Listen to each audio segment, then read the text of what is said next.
الحمد لله رب العالمين والعاقبة للمتقين والصلاة والسلام على أشرف الأنبياء والمرسلين وعلى آله الطيبين الطاهرين وأصحابه الهادين المهديين أما بعد. فقد قال الله تبارك وتعالى في الكلام المجيد والفرقان الحميد: فأعوذ بالله من الشيطان الرجيم بسم الله الرحمن الرحيم.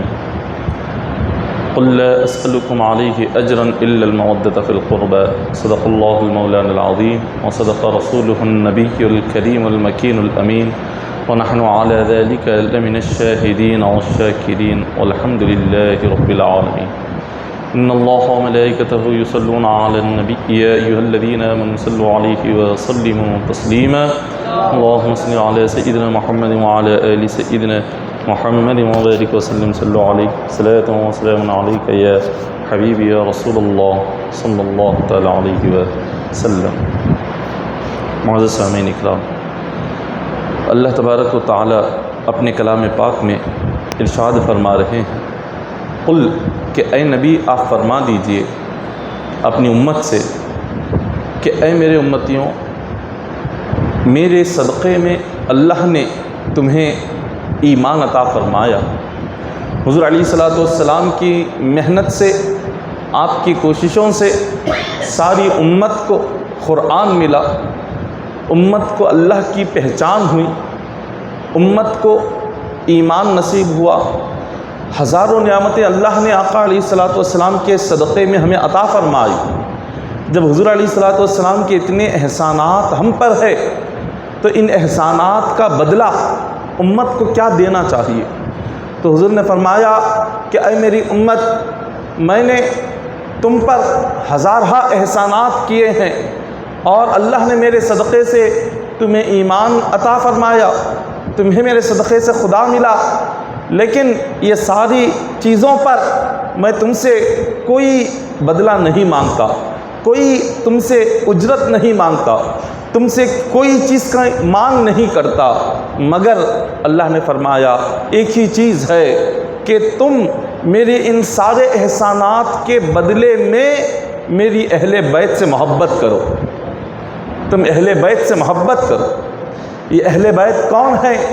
آقا علیہ الصلوۃ والسلام کی خاندان یہ اہل بیت ہے.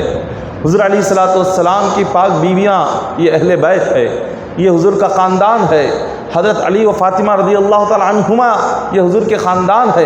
امام حسن امام حسین رضی اللہ تعالی عنہما یہ حضور کے خاندان ہے. تو آقا علیہ الصلوۃ والسلام فرما رہے ہیں کہ اے میری امت، اگر تم میری ان تمام احسانات کے بدلے میں اگر تم کچھ کرنا چاہتے ہو تو میرے خاندان سے محبت کرو، تم علی و فاطمہ سے محبت کرو، تو تم امام حسن امام حسین رضی اللہ تعالیٰ عنہما سے محبت کرو، میری آل سے محبت کرو، میری اولاد سے محبت کرو. یہی محبت اگر تمہارے دل میں پیدا ہو گئی تو اللہ اس کے بدلے میں تمہیں ایمان پر موت عطا فرمائے گا، ایمان پر موت نصیب ہوگی. کیونکہ حدیث پاک میں آقا علیہ الصلوۃ والسلام فرماتے ہیں: وَمَن مَاتَ عَلَىٰ حُبِّ آلِ مُحَمَّدٍ مَاتَ مُؤْمِنًا. حضور نے فرمایا جس بندے کے دل میں میرے خاندان کی محبت ہو، اور جس کے دل میں حسن اور حسین کی محبت ہو، جس کے دل میں علی و فاطمہ کی محبت ہو، اللہ تبارک و تعالیٰ اس کو موت کے وقت کلمہ نصیب فرماتا ہے. اس کی موت ایمان کی حالت میں ہوتی ہے. اور جب بندہ حضور کے آل کی محبت میں زندگی گزارے گا، حضور کے خاندان کی محبت میں زندگی گزارے گا، حضرت علی و فاطمہ رضی اللہ تعالیٰ عنہما کی محبت میں زندگی گزارے گا، تو حضور فرماتے ہیں اللہ اس کو شہید کی موت عطا فرمائے گا. شہید کو اللہ موت کے بعد جو درجہ عطا کرتا ہے، آل رسول سے محبت کرنے والوں کو، حضور کے خاندان سے محبت کرنے والوں کو اللہ تبارک و تعالی شہید کی موت عطا فرماتا ہے اور شہید کا درجہ عطا فرماتا ہے. اور جو حضور کے خاندان سے بغض رکھے، آقا علیہ الصلوۃ والسلام کی اولاد سے جو بندہ دل میں نفرت رکھتا ہے، تو حضور نے فرمایا اللہ اس کو کافر کی حالت میں موت عطا فرمائے گا. وہ کافر ہو کر مرے گا، کفر کی حالت میں موت ہوگی. کہ جو بندہ حضرت علی و حضرت فاطمہ الزہرا رضی اللہ تعالی عنہما سے محبت نہ کرے، اور ان کے لیے دلوں میں بغض رکھے، حضرت امام حسن امام حسین رضی اللہ تعالیٰ عنہ سے محبت نہ کرے اور ان کے لیے دل میں بغض اور حسد رکھے، ان کے لیے دل میں اگر نفرت رکھے تو اللہ تبارک و تعالیٰ اس کو ایمان کی حالت میں موت نہیں دیتا بلکہ اس کو کفر کی حالت میں موت دیتا ہے، وہ کافر ہو کر مرے گا۔ اور پھر حضور نے فرمایا جس کسی بندے نے میری اولاد پر اور میرے خاندان پر اگر کسی نے ظلم کیا، اللہ اس پر جنت کو حرام کر دیتا ہے، وہ جنت میں داخل ہی نہیں ہو سکتا۔ جو آقا علیہ الصلوۃ والسلام کی آل پر ظلم کرے، جو حضور کی اولاد پر ظلم کرے، جو حضور کے خاندان پر ظلم کرے، اس بندے کے لیے جنت حرام ہے۔ حدیث پاک میں حضور علیہ الصلوۃ والسلام فرماتے ہیں جس کسی بندے نے دنیا میں میرے نواسوں سے محبت کی، اس نے مجھ سے محبت کی۔ امام حسن امام حسین رضی اللہ تعالیٰ عنہما سے محبت کرنا یہ حضور سے محبت کرنے کے برابر ہے۔ اور پھر حضور نے کہا کہ جس نے میرے نواسوں سے دشمنی رکھی اس نے خود حضور سے دشمنی رکھی۔ جس نے حضور علیہ الصلوۃ والسلام کے نواسوں کے خلاف جنگ کی، حضور نے فرمایا اس نے مجھ سے جنگ کی۔ اور جس نے نواسہ رسول سے صلح کی اس نے حضور سے صلح کی۔ جس نے امام حسن امام حسین کو غضبناک کیا، انہیں جلال دلایا، تو اس نے حضور کو غضبناک کر دیا۔ اور جس نے حضور کو غضبناک کیا اس نے خدا کو غضبناک کیا۔ اور جس نے اللہ کو جلال دلایا ہو اس کا ٹھکانہ جہنم ہے، وہ جنت میں داخل نہیں ہو سکتا۔ کہ جس نے حضور علیہ الصلوۃ والسلام کے نواسوں کو غضبناک کیا، انہیں تکلیف پہنچائی، انہیں دکھ درد دیا۔ آقا علیہ الصلوۃ والسلام اپنے نواسوں سے کتنی محبت فرماتے تھے۔ حدیث پاک میں ذکر آتا ہے حضور نے کیا فرمایا کہ حسین منی وانا من حسین احب اللہ من احب حسینا۔ حضور نے فرمایا کہ حسین سے میں محبت کرتا ہوں اور حسین مجھ سے محبت کرتا ہے۔ اور پھر کہا الحسن والحسین ہما ریحانی من الدنیا۔ حضور فرماتے ہیں حسن اور حسین یہ دونوں میرے دنیا کے پھول ہیں۔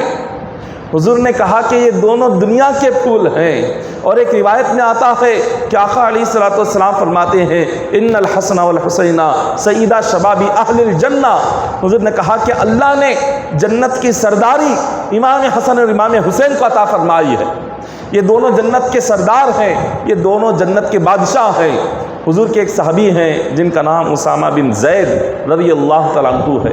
حضرت اسامہ بن زید ایک دن حضور کی بارگاہ میں جاتے ہیں۔ جب حضور کی خدمت میں حاضر ہوئے تو حضرت اسامہ بن زید نے وہاں دیکھا کہ آقا علیہ الصلوۃ والسلام ایک کمبل اوڑھے ہوئے ہیں اور حضور کی کمبل میں کوئی چیز ابھری ہوئی ہے۔ حضرت اسامہ بن زید فرماتے ہیں کہ یا رسول اللہ صلی اللہ علیہ وسلم میں دیکھ رہا ہوں کہ آپ کی کمبل کے اندر کچھ ہے، مگر وہ کیا ہے مجھے معلوم نہیں ہو رہا۔ آپ بتائیں کہ آپ اپنی مبارک کملی میں کس چیز کو چھپائے ہوئے ہیں۔ تو حضور علیہ الصلوۃ والسلام نے جب یہ سنا تو آقا علیہ الصلوۃ والسلام نے اپنی کمبل کو ہٹایا تو حضرت اسامہ بن زید فرماتے ہیں جیسے حضور نے کمبل ہٹایا تو میں کیا دیکھتا ہوں، حضور کے ایک جانب امام حسن بیٹھے ہیں اور دوسری جانب امام حسین بیٹھے ہوئے ہیں۔ آقا علیہ الصلوۃ والسلام فرماتے ہیں اے اسامہ بن زید میں اپنے ان دونوں نواسوں کو اپنی کملی میں چھپایا ہوا ہوں۔ پھر حضور نے حضرت امام اور حضرت اسامہ بن زید کے سامنے اپنے دونوں ہاتھ اٹھائے اور فرمایا اللہم انی احبہما فاحبہما۔ حضور نے فرمایا کہ مولا ان دونوں سے حسن اور حسین سے میں محبت کرتا ہوں، تو بھی ان دونوں سے محبت فرما۔ اور پھر فرمایا وَأَحِبْ مَن يُحِبُّهُمَا۔ حضور نے دعا کی کہ مولا جو حسن اور حسین سے محبت کرے ایسے بندے سے تو بھی محبت فرما، جو میرے دو نواسوں سے محبت کرے مولا تو اس بندے سے محبت کر۔ یہ حضور نے دعا فرمائی۔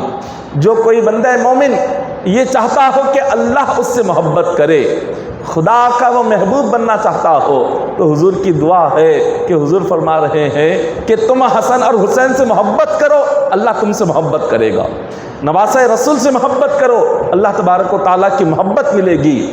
آقا علیہ الصلوۃ والسلام جب مسجد نبوی میں آپ منبر پر جب خطبہ دیتے تھے تو حضور علیہ الصلوۃ والسلام کی توجہ اپنے صحابہ پر رہتی تھی، مگر آقا علیہ الصلوۃ والسلام اپنے دونوں نواسوں سے اتنی محبت کرتے تھے کہ ایک دن آپ مسجد نبوی میں منبر پر کھڑے ہو کر حضور خطبہ ارشاد فرما رہے تھے۔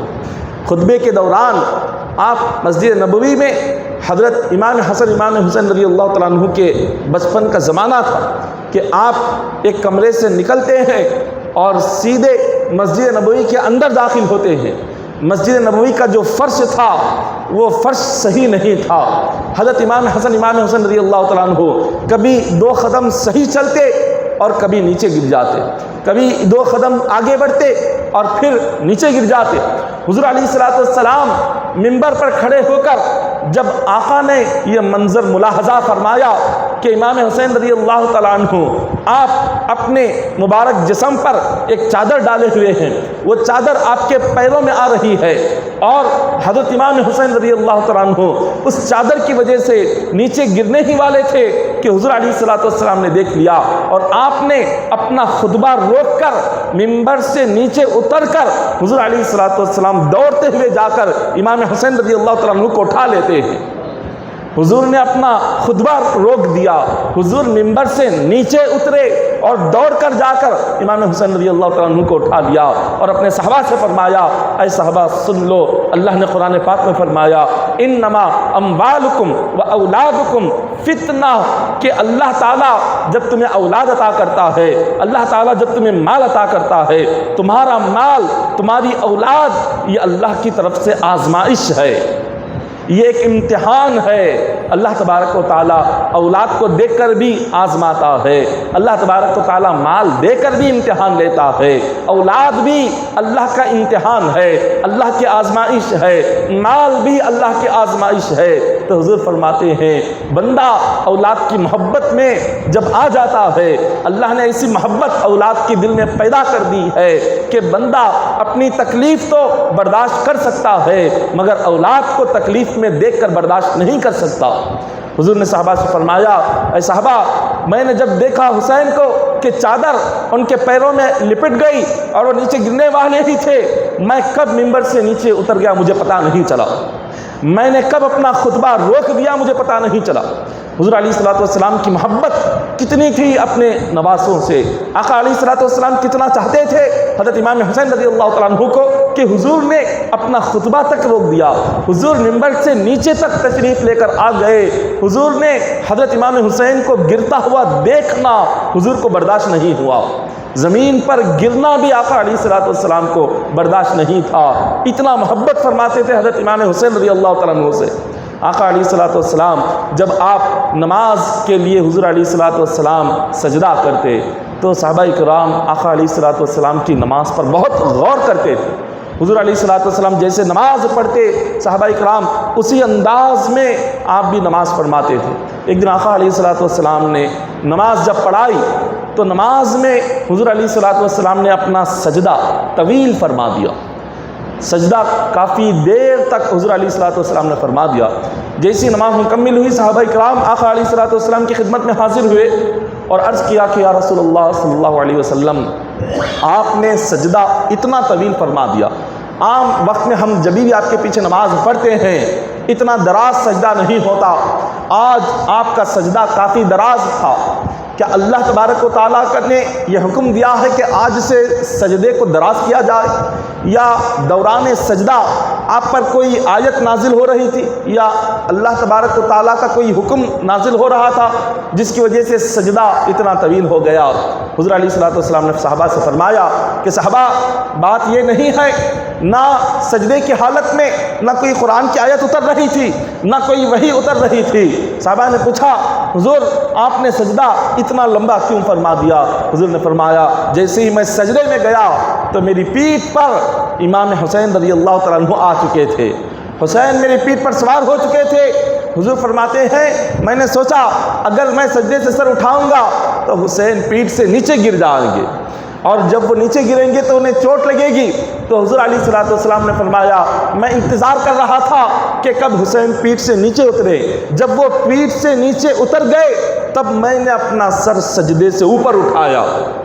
آقا علیہ الصلوۃ والسلام کو یہ ایسی محبت تھی امام حسین سے کہ پیٹھ سے نیچے زمین پر گرنا بھی حضور کو برداشت نہیں تھا۔ کوئی ایک کنکر امام حسین کے قدموں کو چبھتا تو حضور کو تکلیف ہو جاتی تھی۔ آقا علیہ الصلوۃ والسلام جب مدینہ کی گلیوں سے جب گزرتے تو اگر کوئی بچہ نظر آتا تو حضور اس کو اٹھا لیتے، اس کو اٹھا کر صحابہ سے فرماتے کہ اے صحابہ، یہ وہ بچہ ہے جو میرے حسین کے ساتھ کھیلتا ہے، یہ حسین کا دوست ہے، یہ حسین کا ساتھی ہے، یہ اس کے ساتھ گھومتا ہے، یہ اس سے باتیں کرتا ہے۔ جو کوئی بچہ امام حسین سے باتیں کرتا، امام حسین کے ساتھ کھیلتا، حضور اس کو اٹھا لیتے تھے، حضور اس کو محبت فرماتے اور کہتے کہ یہ حسین کا دوست ہے، اسی لیے میں اس سے محبت کرتا ہوں۔ آقا علیہ الصلوۃ والسلام کی یہ جو محبت ہے، یہ محبت ہمیں یہ بتاتی ہے کہ امت کو بھی نواز رسول سے ایسی ہی محبت کرنی چاہیے۔ ہر امتی کے دل میں محبت حسین ہونا ضروری ہے، ہر امتی کے دل میں محبت علی ہونا ضروری ہے، ہر امتی کے دل میں فاطمۃ الزہرا رضی اللہ تعالیٰ عنہ کا ادب ہونا ضروری ہے، تعظیم ہونا ضروری ہے۔ بغیر آل رسول کی محبت کے بندے کا ایمان مکمل نہیں ہوتا۔ حضور علیہ الصلوۃ والسلام کے ایک فرزند حضرت ابراہیم رضی اللہ تعالیٰ عنہ ہے۔ آقا علیہ الصلوۃ والسلام کے بیٹے ایک حضرت ابراہیم، ایک حضرت قاسم اور ایک حضرت طیب اور طاہر، یہ حضور کے بیٹے تھے جو بچپن میں ہی انتقال کر گئے۔ آقا علیہ الصلوۃ والسلام کے ایک صاحبزادے لخت جگر حضرت ابراہیم رضی اللہ تعالیٰ عنہ ابھی چھوٹے سے بچے تھے۔ حضور علیہ الصلوۃ والسلام انہیں لے کر گود میں بیٹھے ہوئے تھے۔ ایک جانب آقا علیہ الصلوۃ والسلام کے لخت جگر حضرت ابراہیم ہیں اور دوسری جانب نواز رسول امام حسین رضی اللہ تعالیٰ عنہ ہے۔ حضور علیہ الصلوۃ والسلام ان دونوں کو لے کر اپنے باغوں میں بیٹھے ہوئے ہیں۔ کبھی آپ حضرت ابراہیم کو محبت کی نظروں سے دیکھ کر حضور کبھی انہیں بوسہ دیتے ہیں، کبھی امام حسین رضی اللہ تعالیٰ عنہ کو محبت بھری نظروں سے دیکھ کر امام حسین کو بوسہ دیتے ہیں۔ اسی دوران جبرائیل امین آئے اور عرض کرنے لگے کہ یا رسول اللہ صلی اللہ علیہ وسلم، مجھے اللہ تبارک و تعالیٰ نے آپ کے پاس ایک پیغام دے کر بھیجا۔ حضور علیہ الصلوۃ والسلام نے فرمایا کہ جبرائیل بتاؤ کیا ہے رب کا پیغام؟ جبرائیل امین فرماتے ہیں یا رسول اللہ صلی اللہ علیہ وسلم، اللہ تبارک و تعالیٰ کا پیغام یہ ہے کہ آج آپ کی گود میں یہ دو آپ کے فرزند بیٹھے ہوئے ہیں، ایک آپ کے نواسہ حسین ہیں اور دوسرے آپ کے لخت جگر ابراہیم ہے۔ خدا فرماتا ہے ان دونوں میں سے آپ کسی ایک کو اپنے پاس رکھ سکتے ہیں، دونوں کو اپنے پاس نہیں رکھ سکتے، کسی ایک کو اپنے پاس رکھ سکتے ہیں۔ اب کس کو اپنے پاس رکھنا ہے اور کس کو اس دنیا سے رخصت کرنا ہے، یہ اللہ نے آپ کو اختیار دیا ہے۔ آپ ان دونوں میں کسی ایک کو ہی آپ اپنے پاس رکھیں اور ایک کو اللہ کے حوالے کرنا ہے۔ حضور علیہ الصلوۃ والسلام نے جب یہ حکم سنا، آپ کی مبارک آنکھوں سے آنسو جاری ہو گئے۔ آقا علیہ الصلوۃ والسلام رونے لگے، عرض کرنے لگے کہ جبرائیل یہ کیسا امتحان ہے، ایک طرف میرا لخت جگر نور نظر ہے اور دوسری طرف نواسہ امام حسین ہے، اگر حسین کو دیتا ہوں فاطمہ کی گود خالی ہو جاتی ہے اور فاطمہ کا غم مجھ سے برداشت نہیں ہوتا، علی کی گود خالی ہو جائے گی، علی کا غم مجھ سے دیکھا نہیں جائے گا، امام حسن کا غم مجھ سے دیکھا نہیں جائے گا۔ اگر حسین کو میں اللہ کے حوالے کرتا ہوں یہاں میری بیٹی کا گھر سونا رہ جائے گا، اگر ابراہیم کو میں اللہ کے حوالے کروں گا تو صرف یہ غم مجھے تنہا ہوگا۔ حضرت آقا علیہ الصلوۃ والسلام جبرائیل امین سے فرماتے ہیں کہ اے جبرائیل، میں اپنے غم کو برداشت کر سکتا ہوں، اپنی اولاد کی جدائیگی کو برداشت کر سکتا ہوں، مگر فاطمہ کا گھر سونا ہوتا ہوا نہیں دیکھ سکتا۔ میں فاطمہ کے گھر کو اس طرح سے امام حسین کو جدا ہوتے ہوئے فاطمہ سے نہیں دیکھ سکتا۔ حضور علیہ الصلوۃ والسلام نے ہاتھ اٹھایا، عرض کیا کہ مولا ابراہیم کو لے لے اور حسین کو میرے حوالے کر دے۔ حضور علیہ الصلوۃ والسلام نے امام حسین رضی اللہ تعالیٰ عنہ کو اپنے پاس رکھا۔ 3 دن گزرے، 3 دن کے بعد آقا علیہ الصلوۃ والسلام کے لخت جگر حضرت ابراہیم رضی اللہ تعالیٰ عنہ کا انتقال ہو گیا۔ حضور علیہ الصلوۃ والسلام اکثر فرماتے تھے امام حسین کو دیکھ کر کہ اے فاطمہ، میں نے اپنا بیٹا ابراہیم دے کر حسین کو میں نے لیا ہے، میں نے ابراہیم کی قربانی دی تاکہ حسین تمہارے پاس رہ جائے۔ یہ حضور علیہ الصلوۃ والسلام کی محبت تھی اپنے نواسوں سے، امام حسین رضی اللہ تعالیٰ عنہ سے۔ رمضان المبارک کی آخری تاریخ تھی، آقا علیہ الصلوۃ والسلام کے گھرانے میں بہت زیادہ تکلیفیں گزری۔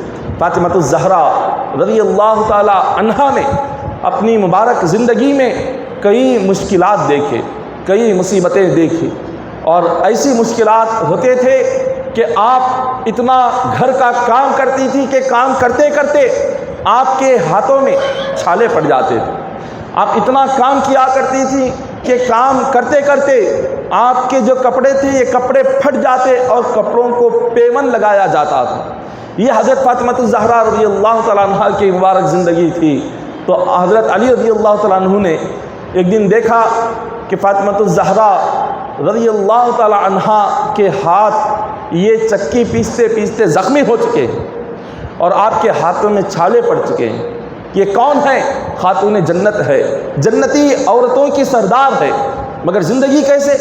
گھریلو کام کرتے کرتے کپڑے پھٹ چکے، کپڑے پھٹنے پر آپ اس کپڑے کو نکال کر پھینک نہیں دیتی بلکہ اس کپڑے کو پیون لگا لگا کر پہنتی ہے۔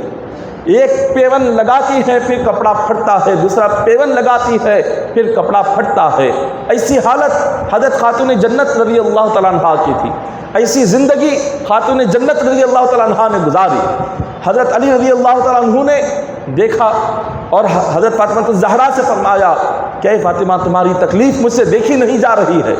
آقا علیہ الصلوۃ والسلام کے پاس کچھ غلام آئے ہوئے ہیں، تم جاؤ اور حضور سے کہو کہ ایک غلام ہمیں دے دے تاکہ گھریلو کاموں میں تمہاری مدد ہو جائے، تاکہ تم پر گھر کا بوجھ تھوڑا سا کم ہو جائے، تاکہ تمہارا کام کم ہو جائے۔ حضرت علی رضی اللہ تعالیٰ عنہ نے جب یہ کہا تو فاطمہ الزہرا رضی اللہ تعالیٰ عنہ آقا علیہ الصلوۃ والسلام کی خدمت میں حاضر ہوئیں۔ جب دیکھا کہ کافی لوگ ہیں جو حضور سے کچھ نہ کچھ لینے کے لیے آئے ہیں، حضور کے پاس کئی سارے جنگوں سے آئے ہوئے تحفے تھے، جنگوں سے آئے ہوئے مال تھا، جنگوں سے آئے ہوئے کئی سارے کنیزیں تھیں، باندیاں تھیں، غلام تھی۔ مدینہ کے صحابہ کرام آ کر حضور علیہ الصلوۃ والسلام سے کوئی باندی مانگ رہے ہیں، کوئی غلام مانگ رہے ہیں، کوئی کچھ ہدیہ مانگ رہے ہیں، کوئی کچھ رقم مانگ رہے ہیں۔ آقا علیہ الصلوۃ والسلام سب کو دیتے جا رہے تھے۔ فاطمہ الزہرا رضی اللہ تعالیٰ عنہ نے دیکھا کہ میرے ابا حضور کے پاس اتنے لوگ جمع ہیں، میں اتنے لوگوں میں کیسے جاؤں؟ تو آپ نے کچھ نہیں کہا، آپ ایسے ہی خالی ہاتھ اپنے گھر آ گئی۔ جب تمام لوگ چلے گئے، حضور علیہ الصلوۃ والسلام کو جب پتہ چلا کہ خاتون جنت رضی اللہ تعالیٰ عنہ آئی ہوئی تھی مگر لوگوں کو دیکھ کر بغیر کچھ بات کیے واپس اپنے مکان چلی گئی، تو حضور علیہ الصلوۃ والسلام خود اپنی لخت جگر رضی اللہ تعالیٰ عنہ کے مکان تشریف لائے۔ خاتون جنت رضی اللہ تعالیٰ عنہ سے فرمایا کہ فاطمہ، تم کل میرے مکان پر آئی ہوئی تھی مگر لوگ بہت زیادہ تھے جس کی وجہ سے نہ تم نے مجھ سے کچھ کہا نہ میں نے تم سے کچھ بات کی، بتاؤ کل تم کیوں آئی ہوئی تھی؟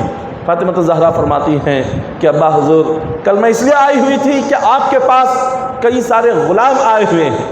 علی نے فرمایا تھا کہ آپ کے پاس کئی سارے غلام ہیں اور گھریلو کام کرتے کرتے میرا جسم تھک جاتا ہے، میں بیمار پڑ جاتی ہوں، چکی پیستے پیستے ہاتھوں میں چھالے آ جاتے ہیں اور ایک ہی لباس دھو دھو کر پہن کر وہ پھٹ رہا ہے اور پیون لگا لگا کر اسی لباس کو میں پہن رہی ہوں۔ بس میں یہ چاہتی ہوں کہ آپ ایک غلام ہمیں دے دے تاکہ وہ غلام ہمارے گھریلو کام کاج کو پورا کرے اور گھر کا بوجھ مجھ پر آسان ہو جائے، تھوڑا سا ہلکا ہو جائے، مجھے تھوڑی سی راحت ملے، سکون ملے۔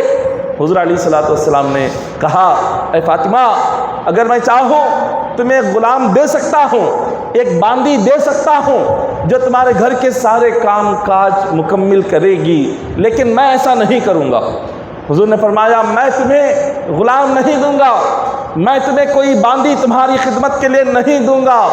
اب فرماتے ہیں خاتون جنت رضی اللہ تعالیٰ عنہ نے پوچھا، ابا حضور ایسا کیوں ہے؟ تو حضور علیہ الصلوۃ والسلام فرماتے ہیں کہ گھریلو کام کاج خود کرنا یہ تمہارے لیے بہتر ہے، گھر کے کام خود اپنے ہاتھوں سے کرو، یہ تمہارے حق میں بہتر ہے۔ آقا علیہ الصلوۃ والسلام کے آپ غور کریں کہ حضور علیہ الصلوۃ والسلام کیسی تربیت فرما رہے ہیں اپنی لخت جگر کو۔ حضور علیہ الصلوۃ والسلام چاہتے تو ایک باندھی غلام دے سکتے تھے، مگر فرمایا نہیں، اپنے گھریلو کام خود کیا کرو، یہ تمہارے حق میں بہتر ہے۔ اور پھر اس کے بعد فرمایا کہ تمہیں میں ایک وظیفہ بتاتا ہوں کہ جس سے تمہاری جسمانی تکلیف دور ہو جائے، تمہاری جسم کی دن بھر کی تھکان ختم ہو جائے، تمہارے جسم میں طاقت اور قوت آ جائے، تمہاری جسم کی کمزوری چلی جائے۔ میں تمہیں ایک وظیفہ بتاتا ہوں، اس وظیفے کو پڑھ لینا۔ آقا علیہ الصلوۃ والسلام کی اس مبارک زندگی سے ہمیں یہ سبق لینا چاہیے کہ آج ہم اپنی اولاد کو جب وہ شوہروں کے گھر میں جا کر کام کاج کرتی ہیں تو والدین پریشان ہو جاتے ہیں اور یہ کہتے ہیں کہ گھریلو کام اتنا ہے کہ ہماری اولاد اور ہماری لخت جگر، ہماری صاحبزادی گھر کے کام کر کر کے تھک جا رہی ہے، کوئی نوکرانی لے کر آ جاؤ یا کسی کام کرنے والی کو لے کر آ جاؤ کہ جس سے کام ہلکا ہو جائے۔ یہ فاطمۃ الزہرا کی سنت ہے، گھریلو کام کرنا اور اپنے ہاتھوں سے گھر کا کام کرنا، یہ فاطمۃ الزہرا کی سنت ہے۔ حضور علیہ الصلوۃ والسلام نے اپنی بیٹی کے لیے کوئی غلام نہیں بھیجا، کوئی باندی نہیں بھیجی۔ امت کی خواتین کو حضور نے یہ درس دیا، یہ سبق دیا کہ تم اپنے گھریلو کام کو جب کرو اور گھر کے کام کر کر کے تھک جاؤ تو میری بیٹی کی زندگی کو یاد کرو، فاطمہ کی زندگی کو یاد کرو کہ میری بیٹی نے کیسی زندگی گزاری ہے۔ آقا علیہ الصلوۃ والسلام نے امت کی تمام خواتین کو ایک نصیحت دی ہے، انہیں ایک مثال دی ہے، انہیں ایک نمونہ دیا ہے۔ امت کی خواتین کو حضور بتا رہے ہیں کہ اے خواتین اسلام، تم تو میری امتی ہو لیکن فاطمہ تو میری بیٹی ہے، میری لخت جگر ہے۔ جب فاطمہ نبی کی بیٹی ہو کر گھر کے کام کر سکتی ہے تو تم ایک عام امتی ہو کر گھر کے کام کیوں نہیں کر سکتی؟ جب فاطمہ گھر کے کام کر کر کے میری بیٹی کے ہاتھوں میں چھالے پڑ رہے ہیں، میری بیٹی کے ہاتھ زخمی ہو رہے ہیں، وہ تو نبی کی بیٹی ہے۔ فاطمۃ الزہرا کی عظمت میں تو قرآن کی آیتیں اتری ہے، فاطمۃ الزہرا کی شان میں اللہ نے اپنے کلام میں کئی آیتیں نازل فرمائی ہے اور حضور نے کئی احادیث میں اپنی لخت جگر کی فضیلت کو بیان کیا ہے۔ یہ تو نبی کی بیٹی ہو کر جب گھر کے کام کر کر کے ہاتھوں میں چھالے پڑ جائے اور کپڑے پھٹ جائے، کپڑوں کو پیون لگا کر پہنے اور امت کی یہ ایک عام مسلمان خاتون ہو کر گھر کے کام کرنے میں شرم محسوس کرے اور گھر کے کام کرنے کو انکار کر دے اور گھر کے کام کرنے سے بیزار ہو جائے، یہ کیسی خاتون ہے کہ جو فاطمۃ الزہرا کی زندگی کو اپنے لیے مثال نہیں سمجھتی، فاطمۃ الزہرا کی زندگی کو اپنے لیے ایک نمونہ نہیں سمجھ رہی، فاطمۃ الزہرا رضی اللہ تعالیٰ عنہ کی زندگی کو اپنے لیے ایک سبق نہیں سمجھ رہی ہے۔ حضور علیہ الصلوۃ والسلام نے ساری امت کی خواتین کو ایک سبق دینے کے لیے اپنی بیٹی کی زندگی بتائی، اپنی لخت جگر کی زندگی بتائی کہ تم فاطمہ کی زندگی کو دیکھو اور تم بھی ایسی ہی زندگی گزارو، اسی طریقے کی زندگی گزارو۔ اور حضور نے پھر وظیفہ بتایا۔ وظیفہ کیا بتایا؟ سبحان اللہ، ہر رات سونے سے پہلے آقا نے فرمایا اگر کام کر کر کے تم تھک جاؤ اور جسمانی کمزوری آ جائے اور تم چاہتی ہو کہ جسم میں طاقت اور قوت پیدا ہو جائے اور دن بھر کی تھکان ختم ہو جائے تو فرمایا سونے سے پہلے سبحان اللہ 33 مرتبہ پڑھو، سبحان اللہ 30 پر 3 مرتبہ، الحمدللہ یہ بھی 30 پر 3 مرتبہ، اللہ اکبر 30 پر 4 مرتبہ۔ یہ وظیفہ حضور نے فرمایا سبحان اللہ 30 پر 3 مرتبہ، الحمدللہ 30 پر 3 مرتبہ، اللہ اکبر یہ 30 پر 4 مرتبہ۔ ہر رات سونے سے پہلے اگر اس کو پڑھ کر سو جاؤ گے، دن بھر کی جو تھکان ہوگی وہ ساری تھکان ختم ہو جائے گی۔ دن بھر جو بھی تمہارا جسم تھک گیا ہو، جسمانی کمزوری آ چکی ہو، یہ تسبیح فاطمہ اس کو کہتے ہیں، اس تسبیح کا نام تسبیح فاطمہ ہے۔ اگر اس کو پڑھ کر سو جائیں گے ساری تھکان ختم ہو جائے گی، صبح اٹھتے ہی ایک نئی طاقت جسم میں آئے گی، ایک نئی قوت جسم میں آئے گی۔ حضور نے امت کو یہ سکھایا۔ فاطمۃ الزہرا رضی اللہ تعالیٰ عنہ کی زندگی تو اتنی مشکلات میں گزری، حضرت امام حسن امام حسین رضی اللہ تعالیٰ عنہما ان کی زندگی ان کا کیا حال تھا؟ ایک سال ماہ رمضان المبارک کی آخری تاریخ تھی، چاند عید کا نظر آ گیا۔ اب صبح کو ہر مدینے کا بچہ نیا لباس پہن کر نماز عید ادا کرنے کے لیے عیدگاہ کو آتا ہے۔ حضرت امام حسن امام حسین رضی اللہ تعالیٰ عنہ اپنی والدہ سے فرماتے ہیں کہ اے والدہ، آج ہر بچہ نیا لباس پہن کر نماز عید کے لیے وہ عیدگاہ آتا ہے، لیکن ہم کیا کپڑے پہنے، ہمارے لیے نیا لباس کہاں ہے؟ ابھی چھوٹی سی عمر ہے، بچپنے کا زمانہ ہے امام حسن امام حسین رضی اللہ تعالیٰ عنہما کا۔ حضرت فاطمہ الزہرا نے فرمایا کہ بیٹا، تمہارے لیے بھی ہم نے نئے کپڑوں کا انتظام کیا، جب صبح ہوگی تمہارے لیے نئے کپڑے آ جائیں گے، تم نیا لباس پہن لینا۔ لیکن گھر میں نہ کوئی نیا لباس تھا جو امام حسن امام حسین رضی اللہ تعالیٰ عنہ کو پہناتے، نہ کوئی نیا کپڑا تھا کہ جو درزی کو دے کر جس کو سلواتے۔ اب فاطمہ الزہرا رضی اللہ تعالیٰ عنہ نے تو اپنے بچوں سے وعدہ کر دیا کہ صبح میں تمہیں نیا لباس پہنایا جائے گا، نئے کپڑے تمہیں پہنائے جائیں گے۔ اب رات گزر گئی، صبح عید کی صبح ہے، لیکن گھر میں نہ نیا لباس ہے نہ نیا کپڑا ہے۔ اب جو اولاد سے وعدہ کیا اس وعدے کو تو پورا کرنا ہے، اب وہ کیسے پورا کرے؟ نماز فجر کے بعد فاطمہ الزہرا رضی اللہ تعالیٰ عنہ ہاتھ اٹھاتی ہیں، عرض کرتی ہیں کہ مولا، میں نے اپنے بچوں سے وعدہ کیا ہے کہ انہیں نیا لباس پہناؤں گی، لیکن گھر میں تو کوئی نیا لباس نہیں، اتنی رقم بھی نہیں کہ جا کر باہر سے عید کے دن بچوں کے لیے نیا لباس خرید کر لاؤں، لیکن وعدہ تو پورا کرنا ہے، اپنے بچوں کو کون سا نیا لباس پہناؤں؟ آپ نے دعا کی اور عرض کیا کہ مولا، میرے وعدے کو پورا فرما، میری اولاد کے آگے مجھے ذلیل مت فرما، میری وعدہ کو پورا فرما۔ آپ کی یہاں دعا ختم ہوئی، دعا سے فارغ آپ ہوئے، اتنے میں دروازے پر کسی نے دستک دی۔ فاطمہ الزہرا رضی اللہ تعالیٰ عنہ نے پوچھا کہ کون ہے جو دروازے پر عید کی صبح کو دستک دے رہا ہے؟ آواز آئی، میں آپ کے خاندان کا درزی ہوں اور آپ کے لیے کپڑے لے کر آیا ہوں۔ فاطمہ الزہرا رضی اللہ تعالیٰ عنہ نے دروازہ کھولا، ایک اجنبی شخص تھا، اس نے لا کر نیا لباس فاطمہ الزہرا رضی اللہ تعالیٰ عنہ کے ہاتھ میں رکھ دیا، کہا کہ یہ آپ کے دونوں شہزادے امام حسن امام حسین رضی اللہ تعالیٰ عنہما کا لباس۔ فاطمہ الزہرا رضی اللہ تعالیٰ عنہ اس لباس کو لے لیتی ہے، اب یہ سوچ رہی ہے کہ لباس آیا کہاں سے، یہ کس نے دیا ہے؟ اور ہم نے تو کسی کو نہیں کہا، کسی درزی کو نہیں کہا کہ ہمارے بچوں کے لیے تم نیا لباس سی کر لاؤ۔ جب کسی کو کہا نہیں، کسی کو لے جا کر کوئی نیا کپڑا دیا نہیں، تو یہ سی کر لا کر کس نے دیا ہے؟ آپ یہی سوچ رہی تھی کہ حضور علیہ الصلوۃ والسلام تشریف لاتے۔ عرض کرتے ہیں کہ فاطمہ، کیا تمہیں پتہ ہے کہ کس نے یہ لباس لا کر تمہیں دیا ہے؟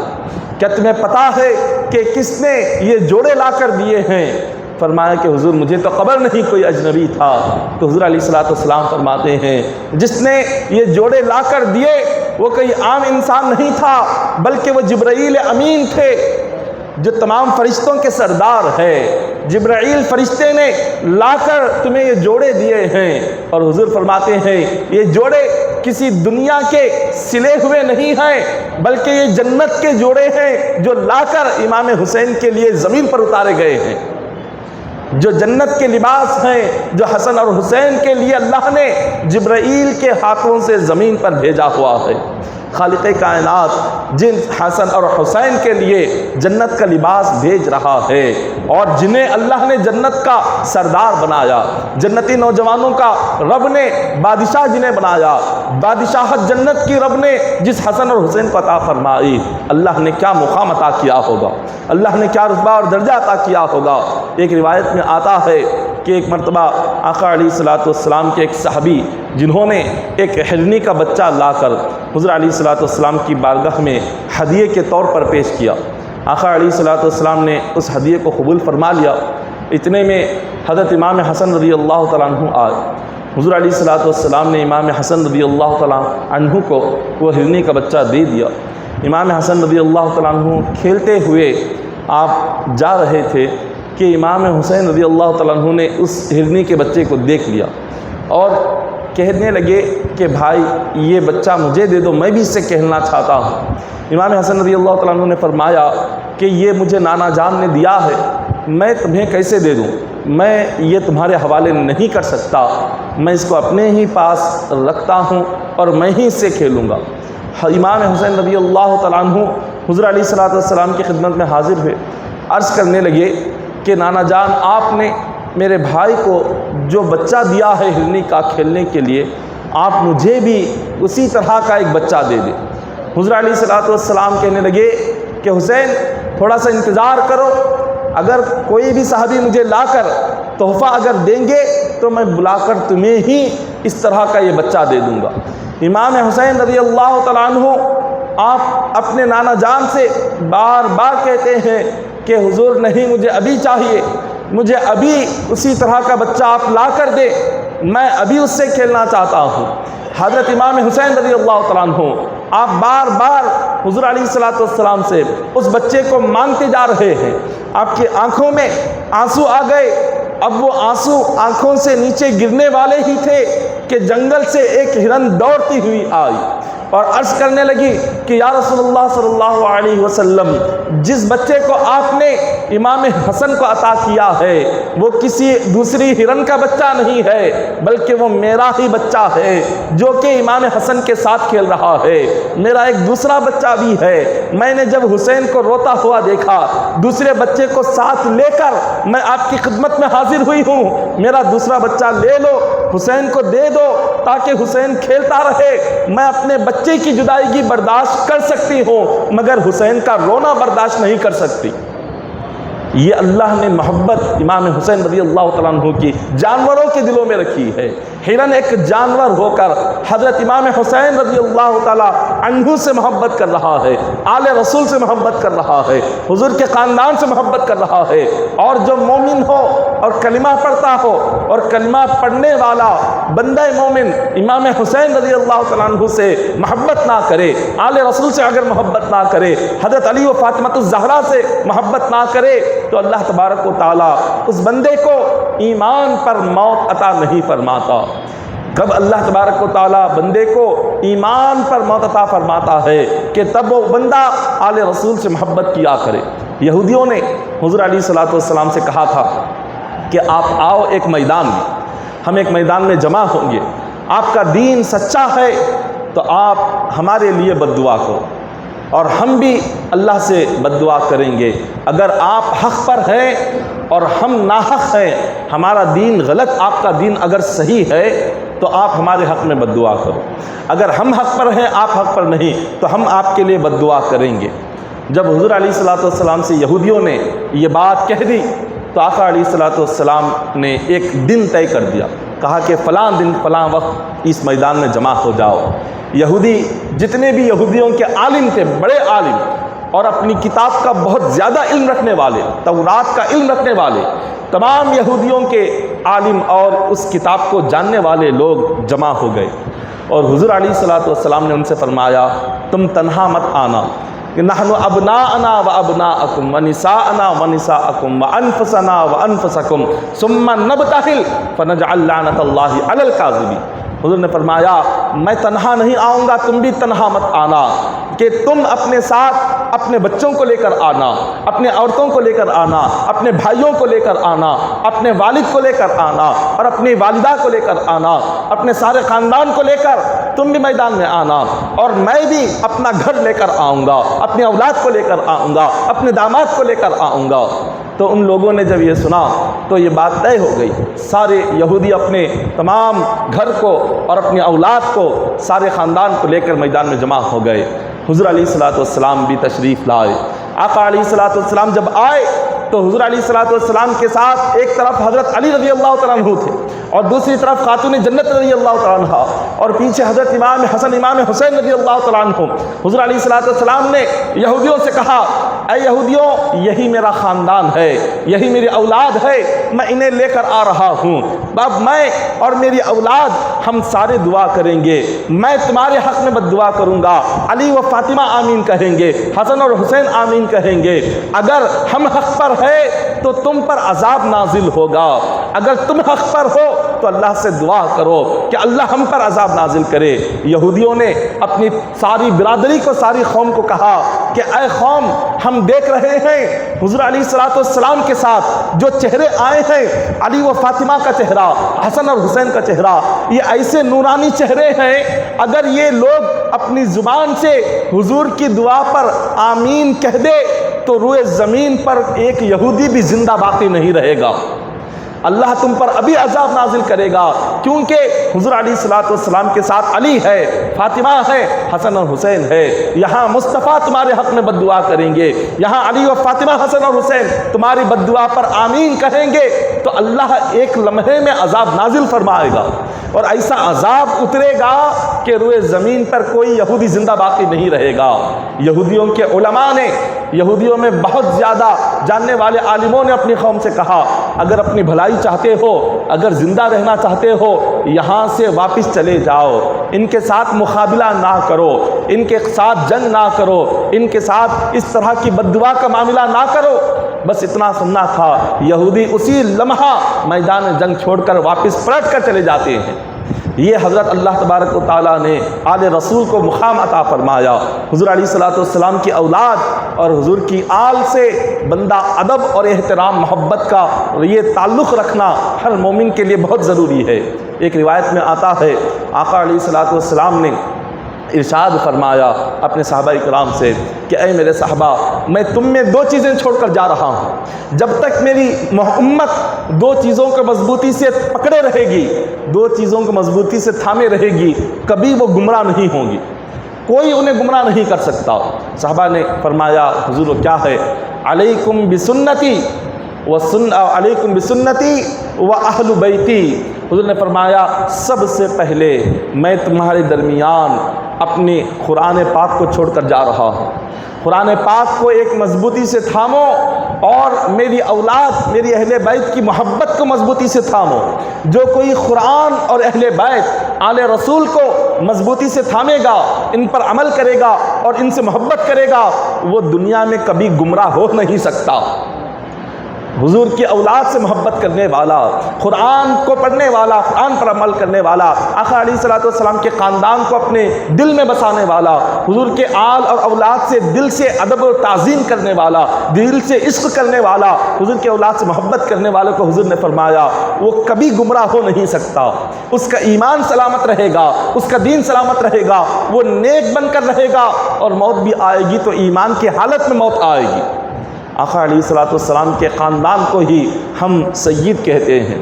سادات کا جو سلسلہ ہے، سادات یہ سید کیا ہے؟ یہ حضور علیہ الصلوۃ والسلام کا خاندان ہے۔ یہ سید کس کو کہتے ہیں؟ یہ حضرت علی و فاطمۃ الزہرا کی اولاد کو سید کہا جاتا ہے۔ امام حسین رضی اللہ تعالیٰ عنہ کی اولاد کو سید کہا جاتا ہے۔ یہ سیدوں کا جو سلسلہ ہے، یہ حضور علیہ الصلوۃ والسلام کے خاندان تک جا کر ملتا ہے۔ یہ خاندان رسول ہے، ان کا ادب کرنا یہ بہت ضروری ہے، ان کی تعظیم کرنا یہ بہت ضروری ہے۔ خاندان رسول سے ہمیں اتنی محبت ہونی چاہیے کہ ہم ان کا ادب کریں اور ان کے لیے دل میں کوئی بغض اور نفرت نہ رکھیں۔ اور جو سید ہو، اور آج ہم جہالت کی وجہ سے سید کے تعلق سے ہم یہ سمجھتے ہیں کہ اگر ہم سید کی لڑکی سے نکاح کریں تو گھر برباد ہو جائے گا، سید کی لڑکی کو گھر میں لے کر آئے تو گھر برباد ہو جائے گا۔ یہ ایک بہت بڑی جہالت ہے۔ سید کیا ہے؟ حضور کا خاندان، حضور کی اولاد، حضرت علی و فاطمۃ الزہرا کے اولاد، حضرت امام حسین رضی اللہ تعالیٰ عنہ کی اولاد۔ ہم اس اولاد کو کہہ رہے ہیں کہ اگر یہ گھر میں آ گئی تو گھر برباد ہو جائے گا، نعوذ باللہ من ذالک۔ ارے سید کی لڑکی اگر گھر آ گئی تو اللہ تعالیٰ گھر میں غیب سے برکتیں پیدا فرمائے گا، اللہ اپنی نعمت کے دروازے کھول دے گا، اللہ اپنی برکتوں کے دروازے کھول دے گا۔ اللہ تبارک و تعالیٰ اس دسترخوان میں اتنی برکت پیدا فرمائے گا کہ جس میں سید بیٹھا ہوا ہو کہ جس کو بندہ سوچ بھی نہیں سکتا۔ یہ آج کیسی جہالت ہے، آج امت میں کیا آج علم کی کمی ہے کہ سید کی لڑکی سے نکاح کرنا نہیں چاہتے، سید لڑکی کو گھر میں لانا نہیں چاہتے، سید لڑکی سے رشتہ کرنا نہیں چاہتے، یہ کہہ کر کے خاندان اور گھر برباد ہو جاتا ہے۔ یہ کیسی جہالت ہے۔ حضرت علی رضی اللہ تعالیٰ عنہ نے حضور علیہ الصلوۃ والسلام کی بیٹی سے نکاح کیا، اب تو کیا حضرت علی رضی اللہ تعالیٰ عنہ کا گھر نعوذ باللہ برباد ہو گیا؟ حضرت عثمان غنی رضی اللہ تعالیٰ عنہ نے ایک نہیں بلکہ حضور کی 2 لڑکیوں سے نکاح کیا. ایک صاحبزادی سے نکاح کیا، پھر چند سالوں کے بعد ان کا انتقال ہو گیا تو حضور نے اپنی دوسری لخت جگر کا نکاح حضرت عثمان غنی رضی اللہ تعالیٰ عنہ سے کیا. تو کیا حضرت عثمان غنی رضی اللہ تعالیٰ عنہ کا گھر برباد ہوا؟ اللہ نے ایسی برکت عطا کی، اتنا مال عطا کیا کہ آپ کے 500 اونٹوں پر تجارت کا سامان آتا تھا. 500 اونٹوں پر تجارت کا سامان مدینہ آتا تھا. آپ کا ایک اونٹ مدینہ میں ہوتا تو آخر اونٹ ملک شام میں ہوتا تھا. اتنے بڑے تاجر تھے، اتنے بڑے مالدار. اللہ نے یہ برکت کیسے عطا کی؟ حضور کی خاندان کی لڑکی سے نکاح کیا، اللہ نے اپنے رزق کے دروازے کھول دیے، اللہ نے اپنی نعمت کے دروازے کھول دیے.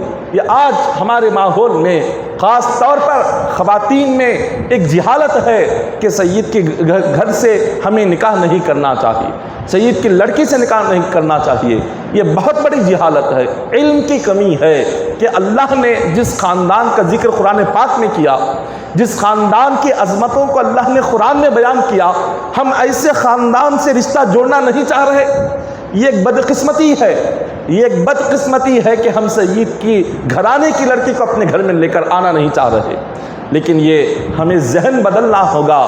دیکھیے، گھر کی آبادی اور گھر کی بربادی خود بندے کے ہاتھ میں ہوتی ہے. گھر کی آبادی اور گھر کی بربادی کسی کے نکاح کرنے سے یا نکاح نہیں کرنے سے نہیں ہوتی. اللہ نے قرآن پاک میں فرمایا وما اصابکم من مصیبت فبما کسبت ایدیکم ویعفو عن کثیر. اللہ نے فرمایا اے بندو، تمہاری زندگی میں جو بھی مشکلیں آتی ہیں، جو مصیبتیں آتی ہیں، وہ تمہارے گناہوں کی وجہ سے آتی ہے. تمہارے گناہ تمہاری زندگی میں مصیبت لاتے ہیں. تمہاری بربادی کی وجہ تمہارے گناہ ہیں. تمہاری بربادی کی وجہ اللہ کو ناراض کرنا ہے. تمہاری بربادی کی وجہ تمہیں جھوٹ بولنا ہے. تمہاری بربادی کی وجہ نماز چھوڑنی ہے. جب تم 1000 گناہ کرو، اپنے گناہوں کو دیکھ کر توبہ نہیں کریں گے اور یہاں سید کی لڑکی پر سارا الزام لگا دیں گے کہ ہم نے تمہیں نکاح کر کے لایا، گھر برباد ہو گیا. ارے اپنے گناہوں کو دیکھو، اپنی نافرمانی کو دیکھو، توبہ کرو، استغفار کرو، اللہ سے مغفرت کی دعا مانگو، اللہ سے بخشش کی دعا مانگو اور اپنے گناہوں کی معافی مانگو. ہم وہ نہیں کریں گے. یہاں 1000 گناہ کرتے جائیں گے، 1000 نافرمانی کرتے جائیں گے.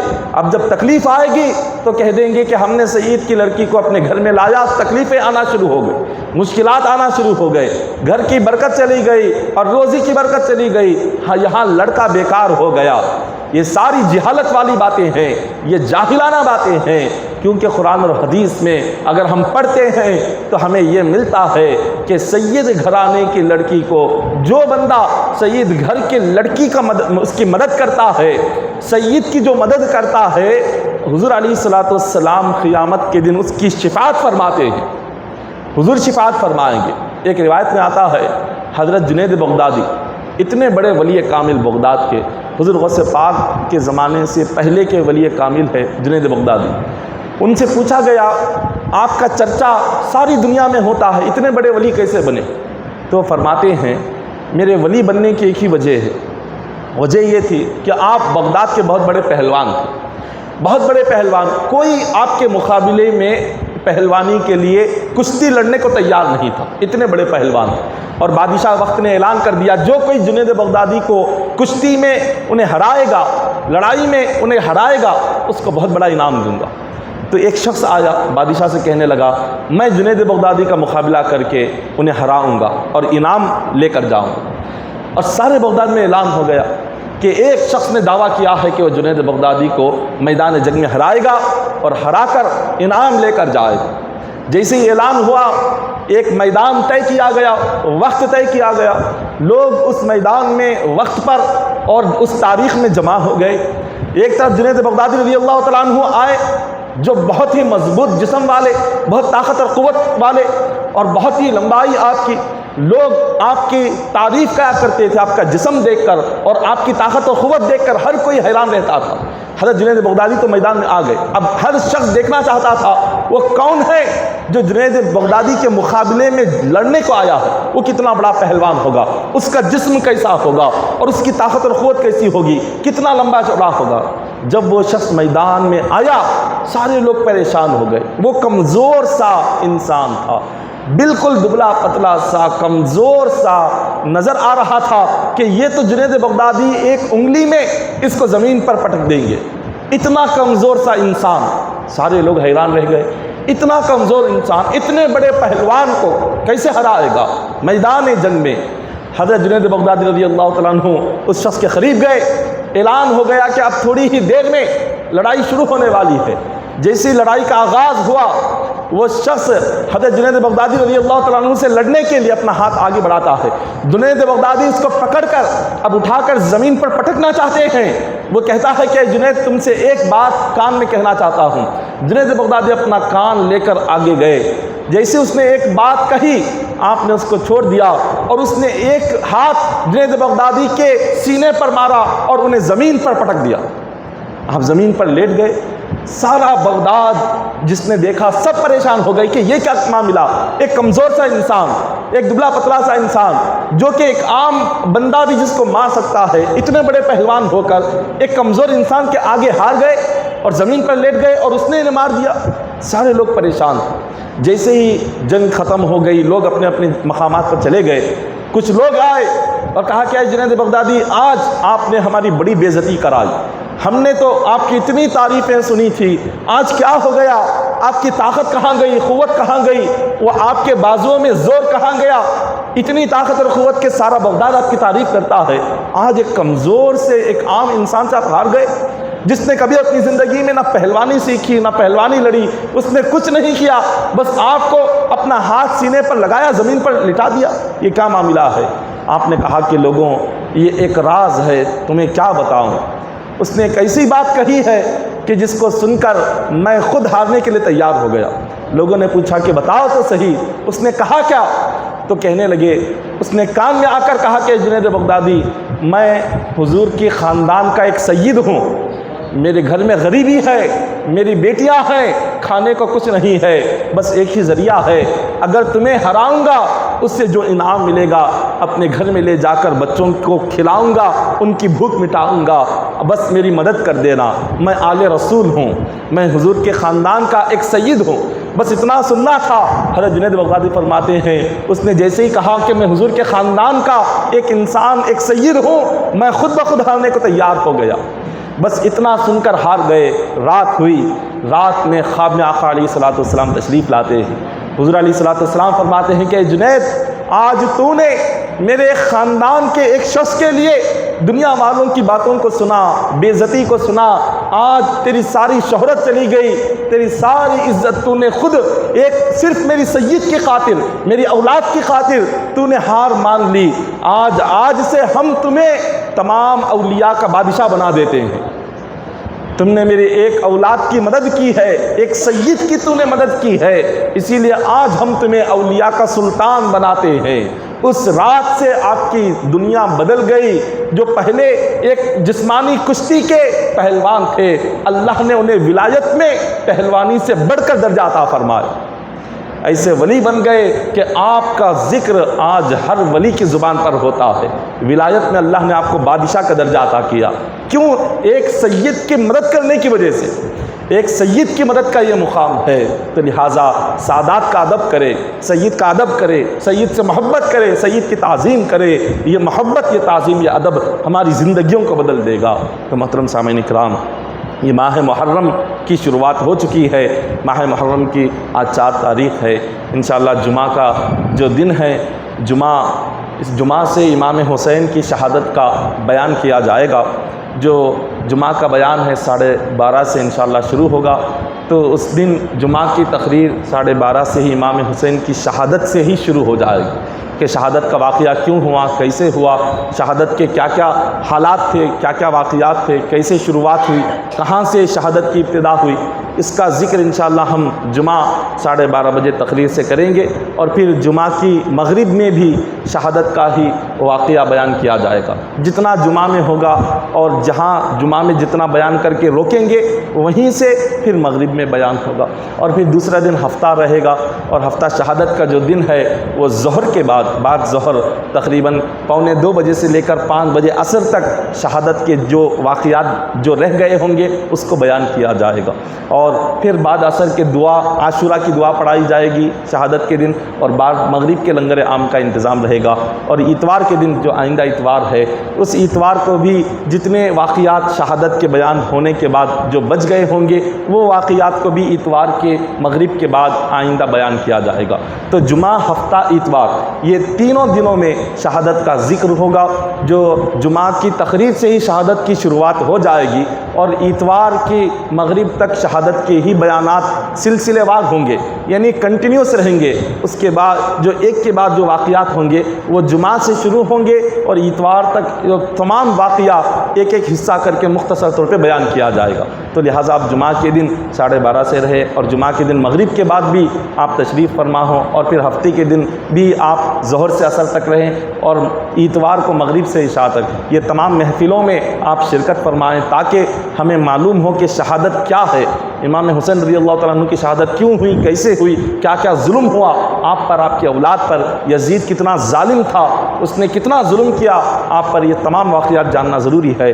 تو لہٰذا جمعہ سے یہ تمام چیزیں شروع ہو جائیں گی۔ دعا ہے کہ اللہ تعالیٰ ہم تمام کو کہنے سننے سے بڑھ کر عمل کرنے کی توفیق عطا فرمائے، اور اللہ تعالیٰ ہم تمام کی دعاؤں کو قبول فرمائے، ہم تمام کی مشکلات کو آسان فرمائے، امام حسین کے صدقے میں مولا ہمیں عذاب جہنم سے نجات عطا فرمائے، آل رسول کے صدقے میں مولا ہم تمام کے صغیرہ کبیرہ گناہوں کو معاف فرمائے، اہل بیت کے صدقے میں ہم تمام کو جنت الفردوس میں مقام اعلیٰ عطا فرمائے، امام حسن رضی اللہ تعالیٰ عنہ کے صدقے میں مولا ایمان پر خاتمہ فرمائے، ہم تمام کے صغیرہ کبیرہ گناہوں کو مولا اپنے حبیب کے صدقے میں معاف فرما دے، اہل بیت کے صدقے میں مولا دنیا اور آخرت کو کامیاب بنا دے۔ ان اللہ ملائکتہ یصلون علی النبی الذین آمنوا صلوا علیہ وسلموا تسلیما، اللهم صل علی سیدنا محمد وعلی آل سیدنا محمد وبارک وسلم، صلوا علیہ الصلاۃ والسلام علیک یا حبیبی یا رسول اللہ صلی اللہ تعالی علیہ وسلم۔ حسبنا اللہ حسبنا اللہ حسبنا اللہ نعم الوکیل، نعم المولى ونعم النصير، سبحان ربک رب العزة عما یصفون، وسلام علی المرسلین، والحمد للہ رب العالمین۔